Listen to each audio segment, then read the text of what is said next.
And a new law has been named now in honor of a 14-year-old little girl, Alyssa. You remember that name, I'm sure. She was one of the victims killed in the Stoneman massacre. The law requires a silent panic alarm to be installed at every public school in Florida now.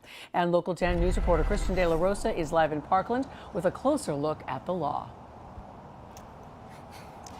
We know from investigations into what happened on that dreadful day that there were serious communication issues that led to confusion, that led to a delayed response. But what if, by pressing on a button, the SWAT team, deputies, police can know exactly what's going on and where? Alyssa was in the first classroom, and Alyssa was shot 10 times, and Alyssa was shot in the heart, and top of the head, and her leg, and other places too. I think that she tended to die right away, but other people might have had a chance. And this panic button could have saved their life that day. Lori Al-Hadef, who lost her 14-year-old daughter Alyssa in the Marjory Stoneman Douglas School massacre, now pushing what she says is a life-saving layer of protection.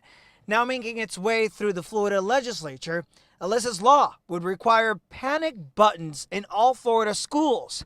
A button students and teachers can push from inside their classrooms, directly alerting law enforcement of what and where's the threat, cutting down on response times. If a panic button was pushed and it was a direct link to law enforcement, they would know where the threat was because it's geofenced to the area. Panic button technology already available can work through a smartphone application like this one, allowing users to notify authorities. They can even categorize incidents as a medical emergency or even an active shooter. We need to provide all these layers, and hopefully we will stop the next school shooting.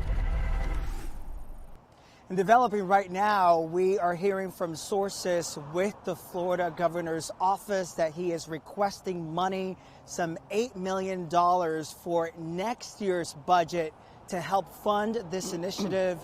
If this bill indeed passes, a final vote on this could come as soon as early next year. We're live in Parkland. I'm Christian De La Rosa, Local 10 News.